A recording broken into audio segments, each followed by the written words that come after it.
Fala galera, tudo bem com vocês? Eu sou o Christopher e o assunto do vídeo de hoje é oração.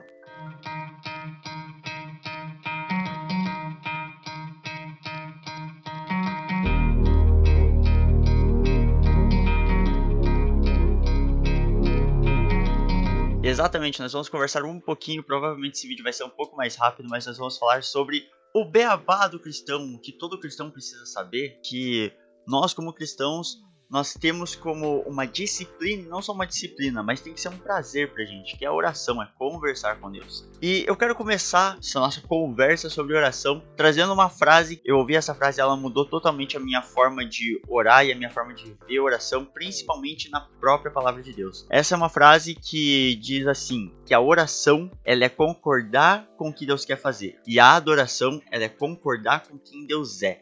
Eu falei assim, uau, cara, que loucura, tipo, né?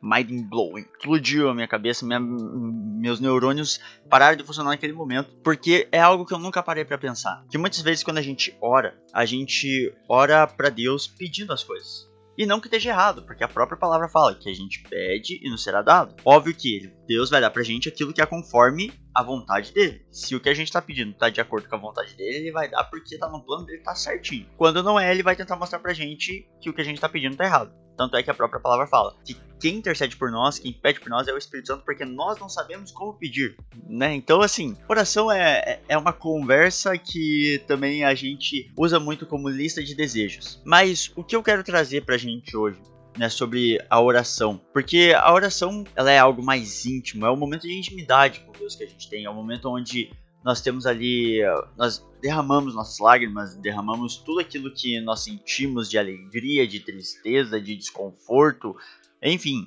nós derramamos as coisas sobre os pés da cruz, e é nesse momento que então entra a oração. E a oração pra gente tem que ser algo corriqueiro, algo que sempre tem que estar acontecendo. Mas eu quero chamar a tua atenção para uma passagem que está lá em Lucas 11, do 1 ao 4. Todo mundo conhece essa passagem, né? Eu não vou nem ler ela literalmente, porque a leitura é o que vai fazer esse vídeo funcionar. Mas, né, temos lá Jesus falando sobre oração com as pessoas, com os discípulos. E então os discípulos falam, Jesus, nos ensina como orar, porque nós não sabemos. Então Jesus ensina a famosa oração do Pai Nosso, né? Todos nós já oramos a oração do Pai Nosso, já ouvimos a oração do Pai Nosso, sabemos como ela é de cor e salteado. Quando eu fui ler de novo essa passagem e com a visão, com a lente dessa frase de que oração é concordar com o que Deus quer fazer, o texto ele se abriu de uma forma totalmente diferente para mim. Eu olhei assim e falei, caraca, Deus, o que eu tô lendo aqui? Eu não tô mais lendo só uma oração, é algo muito mais louco. E é isso que eu vou conversar com você hoje. A gente vai falar, vai destrinchar um pouco essa oração pra gente poder entender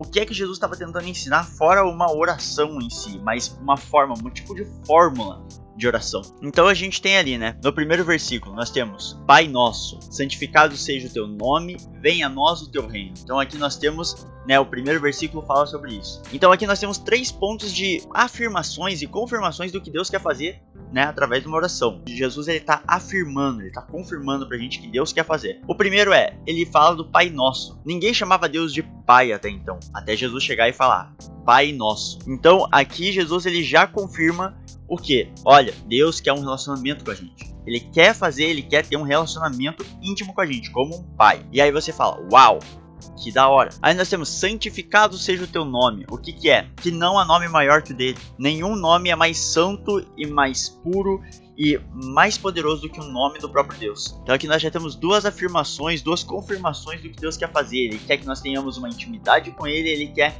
que nós entendamos que o nome dele é maior do que sobre todo nome. E ainda para terminar esse primeiro versículo, ele fala, venha a nós o teu reino. Aqui eu não preciso nem explicar.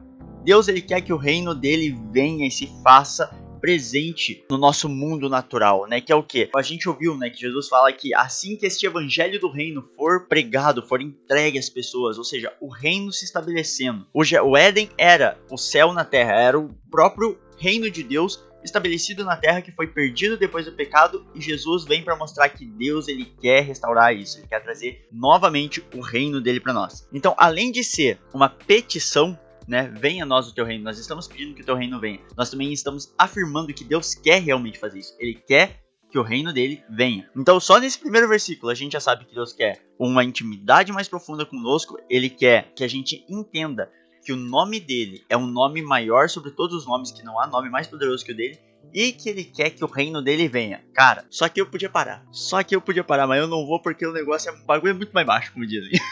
É muito mais louco. Então, segura aí que a gente vai continuar. Ainda vai ter algumas versões que vão dizer, seja feita a tua vontade, ou seja, Deus afirmando que ele quer a vontade dele para nós. Mas também daí nós temos lá, né, o pão nosso de cada dia nos dai hoje. Ou seja, no meu aqui tá, dá-nos hoje o pão para este dia. Então aqui nós temos duas afirmações também, que é o que? Que Deus ele quer, né? O pão nosso de cada dia é o que? É o pão, é a provisão para este dia, para este exato momento. Então é Deus falando, eu quero ser provedor de vocês, eu quero trazer a provisão para vocês, para este dia. Seria o que para esse dia? Que Deus ele quer cuidar do dia de hoje e do dia de amanhã, e na própria palavra Jesus ainda responde, não se preocupem com o amanhã, porque o amanhã pertence a Deus, se preocupem com hoje. Já basta as preocupações do dia de hoje. As preocupações do dia de amanhã pertencem ao dia de amanhã. Então, a oração que está tendo aqui é exatamente isso. Deus está falando que ele quer ser o nosso provedor. Dai-nos o pão nosso. Cada dia. Nós não precisamos nos preocupar com o futuro, só precisamos nos preocupar com o agora, com ele. Se liga onde a gente está indo. Ele fala que quer ter uma intimidade com a gente. Ele quer que o reino dele venha, ele quer que nós entendamos que o nome dele é mais poderoso que qualquer outro nome, que nós entendamos que ele é o nosso provedor e que nós não precisamos nos preocupar com nada de amanhã, mas só precisamos nos preocupar com o hoje, fazer as coisas hoje.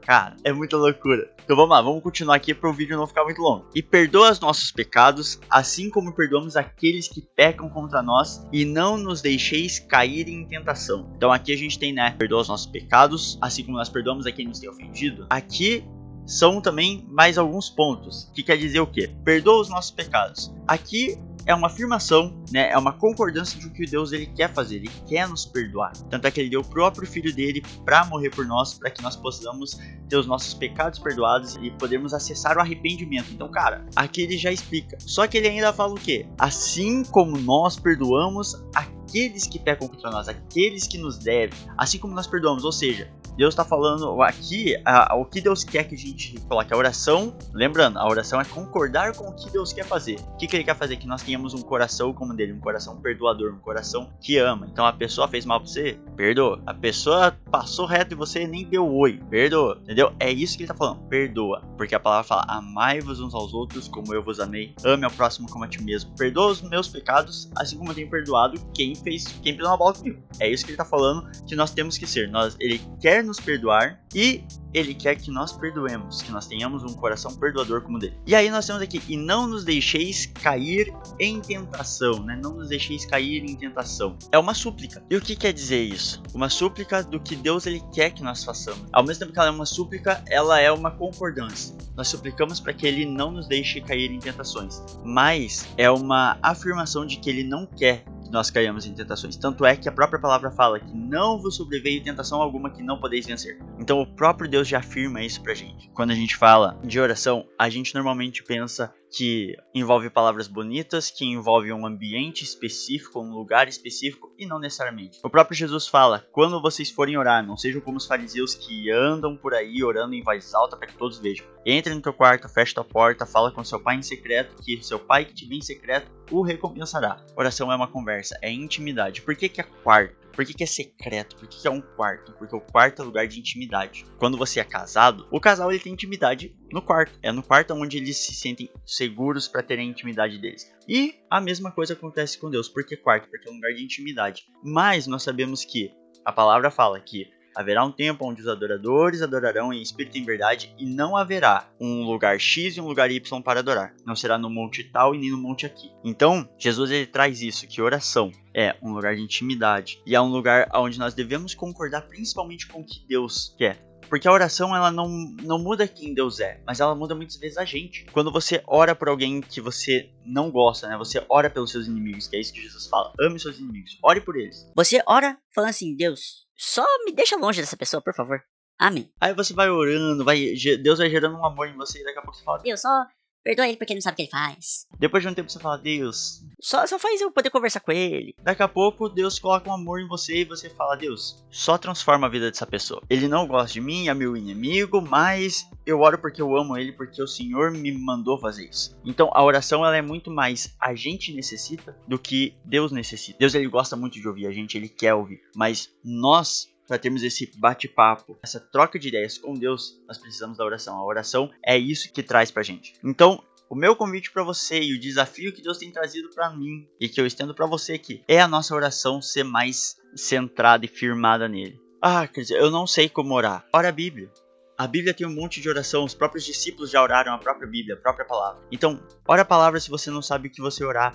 Se você não sabe como começar, comece com: Oi Deus, tudo bem? Porque a oração é um lugar de intimidade, e a sua intimidade você constrói com Deus. É você que traz a tua intimidade para perto de Deus, porque Deus está sempre ali esperando a gente. Mas quem tem que dar o próximo passo, quem tem que dar o primeiro passo de se aproximar dele, somos nós. Porque ele sempre está ali, ele está de braços abertos esperando a gente. Então o meu convite, o desafio para você hoje, é que a sua oração ela seja muito mais do que uma lista de pedidos, mas que ela seja uma concordância com o que Deus quer fazer e que seja uma intimidade, uma conversa, aonde você fala e você ouve o que ele tem para te dizer. Que seja literalmente um diálogo e não um monólogo. Amém, galera? Então é isso, espero que vocês tenham gostado desse vídeo. Até o próximo, fiquem com Deus. Fui!